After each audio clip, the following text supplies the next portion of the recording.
प्यारे बच्चों नमस्कार। श्री राम ऑनलाइन क्लासेस में आपका स्वागत है। मैं राजेंद्र कुमार। इससे पहले के वीडियो में अपने बात कर रहे थे मनुष्य के अस्तित्व के बारे में कि मनुष्य के द्वारा जो उपकरण प्राप्त हुए थे उसको 3 भागों में बांटा गया था। पुरापाषाण काल, मध्यपाषाण युग, नवपाषाण काल। इसके बारे में अपने बात कर रहे थे।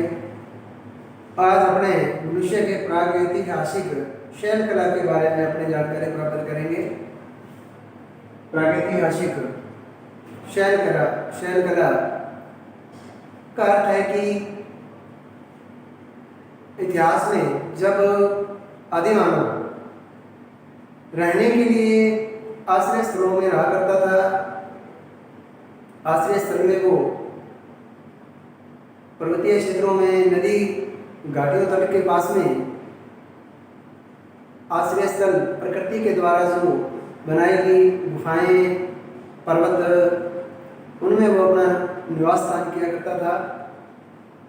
अब वहाँ दैनिक जीवन में जिन चीज़ों को देखा करता था, जिनका वो उपयोग करता था, उसके द्वारा वो जानकारियाँ उसने चित्रों के माध्यम से बताई है।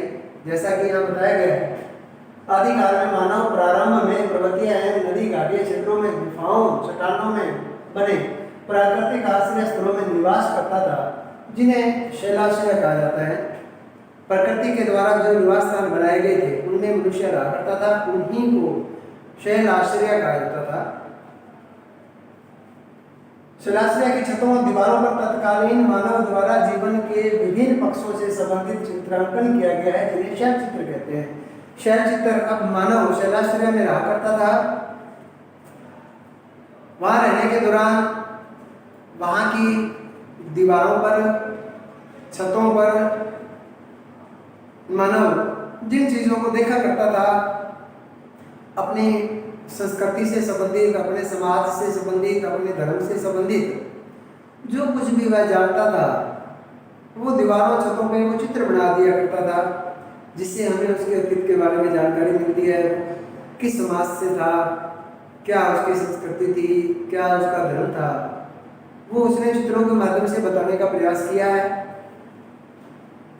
दक्षिणी पूर्वी राजस्थान, उत्तरी राजस्थान, शेखावटी क्षेत्र में प्रचुर मात्रा में ऐसे शैल चित्र मिले हैं। दक्षिणी पूर्वी राजस्थान, राजस्थान के दक्षिणी भाग में और राजस्थान के उत्तरी भाग के शेखावटी क्षेत्रों में ऐसी ही गुफाओं में, कंदराओं में जहां मनुष्य रहता था, उसके द्वारा बनाए गए बहुत सारे चित्र, प्रचुर मात्रा में चित्र मिले हैं।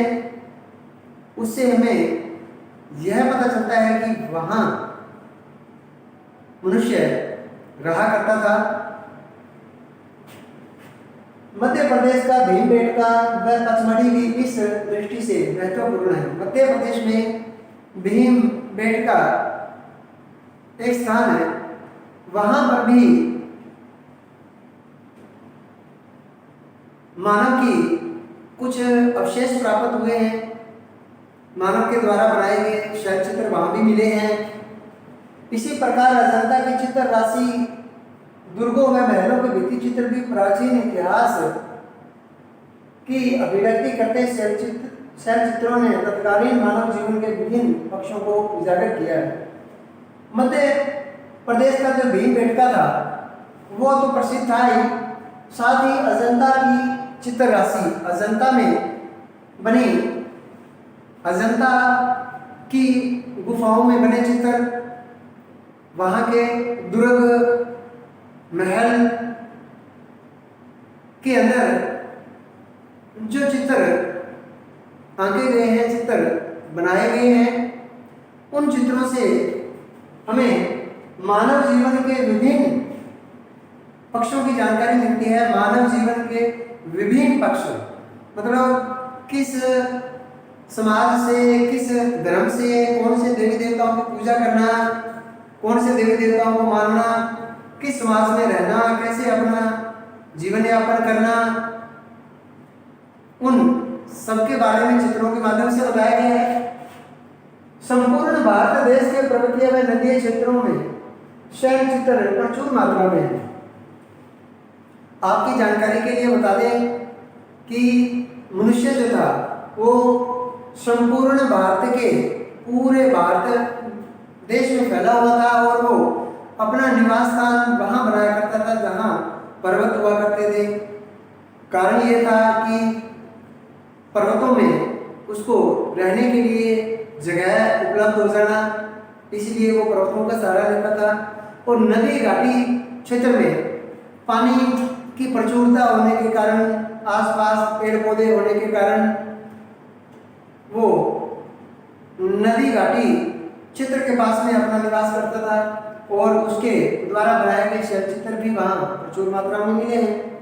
इसी दृष्टि से भीमबेटका जो मध्य प्रदेश में है, इसको देखते हुए भीमबेटका मध्य प्रदेश का स्थान है जहाँ पर बड़ी प्रचुर मात्रा में ऐसे शैल चित्र मिले हैं जो पूरे विश्व विख्यात हैं। पूरे विश्व में उनको जाना जाता है। विश्व विख्यात होने के कारण उसे विश्व विरासत की श्रेणी में भी लिया गया है। भीमबेटका स्थान विश्व विरासत की श्रेणी में आता है। आगे हम बात करते हैं मध्य प्रदेश के अन्य ऐसे स्थान भी हैं जहां पर भी मनुष्य के द्वारा बनाए गए शैल चित्र मिले हैं, जैसे पंचमढ़ी, भोपाल, होशंगाबाद, विदिशा, सागर, उत्तर प्रदेश, मिर्जापुर, राजस्थान में चंबल नदी घाटी क्षेत्र, बारां, आलनिया, बिलासगढ़, दर्रा, रावत बाटा, कपिलधारा, बूंदी व विराट नगर जो जयपुर में है, हरसोरा जो अलवर में है, व संधा, ऐसे आदि स्थानों पर जहाँ मनुष्य का शैलाश्रय होता था वहाँ उसके द्वारा बनाए गए बहुत सारे शैल चित्र भी मिले हैं। ऐसे और भी कई स्थान हैं जो इतिहासकारों ने पता लगाया है। पुराविद वीएच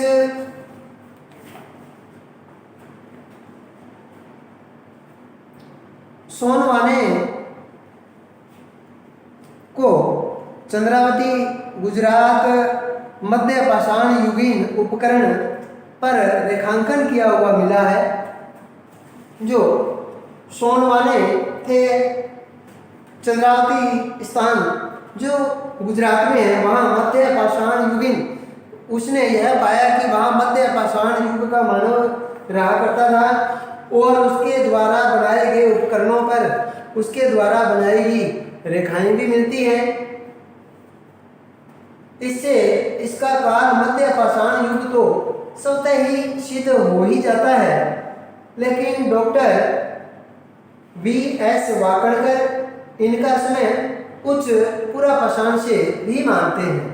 इसका कारण ये था कि अधिकांशतः उनके द्वारा मानव के द्वारा बनाए गए जो चित्र थे वो लाल रंग व गेरू रंग के थे। अब लाल रंग व गेरू रंग होने के कारण डॉक्टर वी.एस. वाकणकर का मानना है कि वो मध्य पाषाण युग का मानव तो था ही, साथ साथ उच्च पुरा पाषाण से भी संबंध रखता था।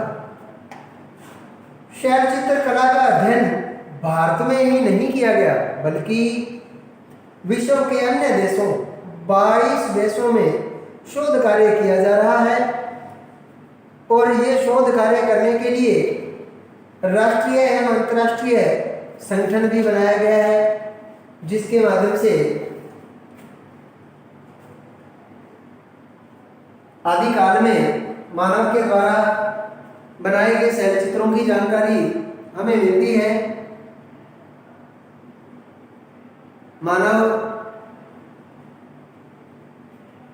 कैसे अपना जीवन यापन किया करता था वो सब उसने चित्रों के माध्यम से बताया है। आगे हम बात करते हैं सिंधु घाटी सभ्यता। 1856 में लाहौर से कराची रेलवे लाइन हेतु पटरियां बिछाने का कार्य चल रहा था। लाहौर से कराची तक रेलवे लाइन बनाने का काम किया जा रहा था, जो 1856 में चल रहा था। रेलगाड़ी की पटरियों के बीच में कंक्रीट डाला जा रहा था और कंक्रीट कम पड़ जाने के कारण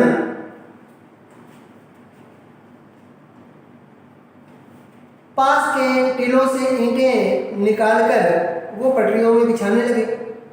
लेकिन उन्हें यह पता नहीं था कि विश्व की एक महान सभ्यता से संबंधित जो पूरा स्थल था हड़प्पा, वो उसके भग्न अवशेष निकाल रहे हैं। इस बात को वो नहीं जानते थे। बर्टन बंधुओं द्वारा 1856 में हड़प्पा स्थल की सूचना सरकार को दी गई थी। हड़प्पा स्थल के बारे में सरकार को बताया गया था और 1861 में कनिंघम के निर्देशन में भारतीय पुरातत्व सर्वेक्षण विभाग बनाया गया, उसकी स्थापना की गई और 1904 में जॉन मार्शल को इस विभाग का निदेशक बनाया गया। सन 1921 में दयाराम साहनी हड़प्पा स्थल का उत्खनन किया। उन्होंने इसकी खुदाई चालू की, दयाराम साहनी ने। और 1922 में राखल दास बनर्जी ने मोहनजोदड़ो के बारे में पता लगाया, मोहनजोदड़ो सभ्यता को खोजा। हड़प्पा सभ्यता की खोज सबसे पहले हुई है, इसलिए इसे हड़प्पा सभ्यता का नाम दिया जाता है। इस सभ्यता के प्रारंभिक स्थल सिंधु नदी के आसपास थे, अतः इसे प्रारंभ में सिंधु घाटी सभ्यता के नाम से भी जाना जाता है। प्यारे बच्चों, आशा करता हूँ कि आपको ये वीडियो पसंद आया होगा। आगे की वीडियो में अधिक से अधिक जानकारी देने का प्रयास करूँगा। पूरा वीडियो देखने के लिए धन्यवाद। जय हिंद।